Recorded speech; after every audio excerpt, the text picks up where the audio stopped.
Aujourd'hui, je vous propose une vidéo sur le travail du métal, ce qu'on appelle la métallerie. Alors cette vidéo, en fait, elle va faire partie de 3 vidéos, d'une série de 3 vidéos, parce que ce sera plus facile de s'y retrouver. La première va consister à couper le métal avec les différents outils de coupe. La deuxième, ce sera le perçage, et c'est pas nécessairement le plus simple, mais c'est celui dont on a souvent le plus besoin. Et la troisième, ce sera former le métal, c'est-à-dire le limer, le meuler, voire même le plier. Alors pour travailler le métal, il y a 3 règles de base à respecter. La première, c'est de disposer d'un plan de travail qui soit à la fois solide et stable. La deuxième, c'est de disposer d'outils spécifiques, et vous verrez qu'il y en a pas mal malgré tout, et ce sont vraiment des outils spécifiques. Et la troisième, bien évidemment, très importante, c'est de se protéger, gants et lunettes impératifs. La première technique de découpe du métal, c'est le sciage. Le sciage avec quoi? D'abord avec une scie à métaux. C'est une scie qui est constituée d'un cadre rigide et d'une lame. Cette lame est évidemment une lame à métaux. Mais elle a une particularité, c'est-à-dire qu'elle a des dents qui sont orientées. Si je passe dans ce sens-là, je sens les dents. Si je passe dans ce sens-là, ça accroche très fort. Donc c'est une lame qui va couper uniquement en poussant. Alors la scie à métaux est destinée à découper tout ce qui est barre et profilé. Donc barre pleine ou barre creuse ou tube. Et règle impérative, la lame doit être impérativement très tendue. Voilà, on serre la vis de tension. Et là, quand j'attaque, je vais attaquer en tirant, en appui sur le pouce, pour marquer mon trait de coupe. Et ensuite, je scie. Et je vous l'ai dit, le sciage se fait en tenant la scie à 2 mains et uniquement en poussant. Donc je pousse, je tire en allégeant, je pousse, je tire en allégeant. Voilà. Et tout ça dans un mouvement régulier.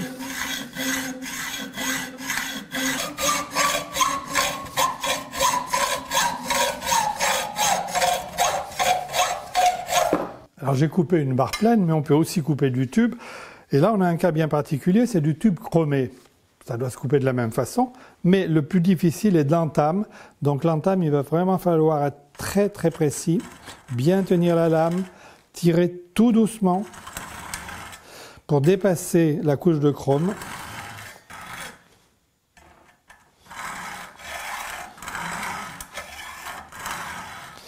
Et là, je peux scier. Toujours pareil, mouvement régulier.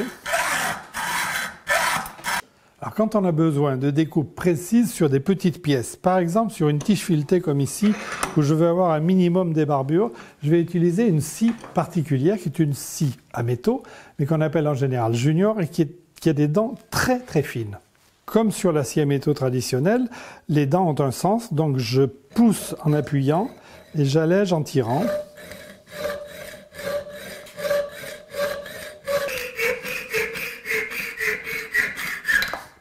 Pour découper la tôle, on utilise traditionnellement un outil qui est la cisaille à tôle. Alors en réalité, c'est 3 cisailles. Une cisaille qui est destinée à faire les coupes droites, une cisaille qui va vers la droite, quand on veut faire une découpe vers la droite, et une cisaille qui va vers la gauche, quand on veut faire les découpes vers la gauche. Ces 2 cisailles étant des cisailles à champ tourné. Avant de découper la tôle, il faut évidemment tracer. Alors si on veut un tracé relativement grossier, on va pouvoir utiliser soit une craie, soit un crayon très gras, comme celui-ci, qui est un crayon qui sert aussi à écrire sur les vitres.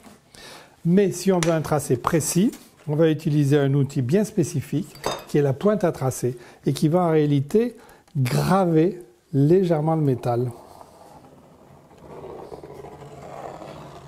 Et la pointe crée une légère entaille qui va me servir pour découper. Et quand on a besoin de tracer une perpendiculaire, on va utiliser une équerre, bien sûr, mais c'est une équerre spéciale mécanicien, qui est une équerre à chapeau, et que je vais donc appliquer sur le champ de mon métal, et je vais ensuite tracer à la pointe à tracer. Alors comme je vous le disais tout à l'heure, l'outil traditionnel de découpe de la tôle, c'est la cisaille à tôle. Mais il y a une limite à l'utilisation de la cisaille à tôle, c'est que c'est fait pour découper des petites longueurs. Là, j'ai une découpe droite, donc je prends la cisaille à découpe droite. Alors la cisaille travaille en fait comme des ciseaux. Elle a le défaut principal de déformer la tôle. On voit qu'on est obligé de plier la tôle pour qu'elle se découpe. Alors l'une des principales utilisations de la cisaille à tôle à découpe droite, c'est la découpe des profilés qui servent entre autres aux cloisons en plaques de plâtre. Parce que c'est avec cet outil qu'on va découper les profilés. On va découper d'un côté, de l'autre, rabattre et ensuite découper au centre. On va voir maintenant l'utilisation des cisailles à chantourner. Donc d'abord cisaille à chantourner à droite. Donc voilà, je peux aller vers la droite pour faire une découpe arrondie. Et ensuite cisaille à chantourner à gauche, donc pour faire une découpe arrondie vers la gauche. Dernier outil de découpe traditionnel, c'est la cisaille grignoteuse. Elle ne va pas couper comme des ciseaux, mais elle va mordre, grignoter, c'est-à-dire enlever une lame de métal. Alors, la grignoteuse a des mâchoires qui vont travailler un peu comme un emporte-pièce. Donc je me positionne sur mon trait et petit à petit, la matière est enlevée entre les mâchoires. C'est un système de découpe plutôt lent et qui enlève pas mal de matière. Alors pour découper la tôle, on utilise aussi un outil électroportatif, c'est-à-dire un outil moderne, c'est une scie sauteuse. Mais cette scie sauteuse, on va l'équiper d'une lame bien particulière, lame à métaux. Cette lame à métaux de scie sauteuse, comme la lame de scie à main, a des petites dents qui sont inclinées, qui sont penchées, et elles sont penchées du bas vers le haut parce que la scie sauteuse coupe du bas vers le haut. La scie sauteuse permet de faire des découpes de tôle jusqu'à, on va dire, 2 mm, voire 3 mm.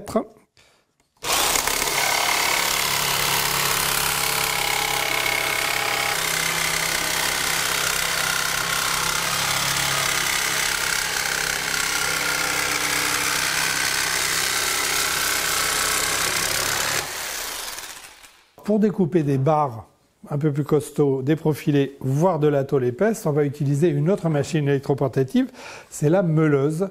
Et avec cette meuleuse, il faut utiliser bien évidemment un disque à tronçonner.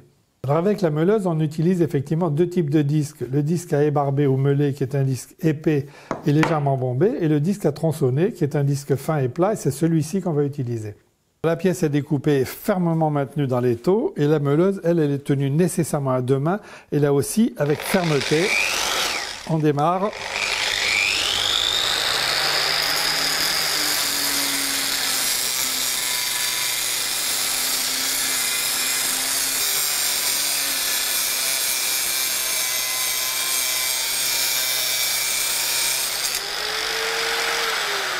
Alors pour découper une tôle épaisse, qui ne peut pas être découpée à la scie sauteuse, je vais procéder en deux passages. Un premier passage pour faire une rayure sur la tôle et ensuite on découpera réellement.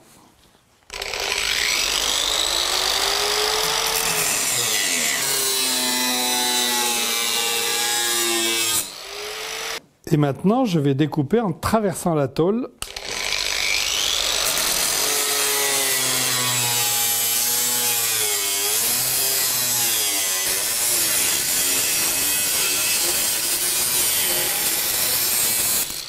Alors, la meuleuse permet de découper des pièces assez importantes, que ce soit de la tôle ou du profilé, on l'a vu, sachant qu'à chaque fois qu'on va tronçonner, le disque de tronçonnage va s'user. Et quand le disque devient trop petit, il faut le remplacer par un neuf.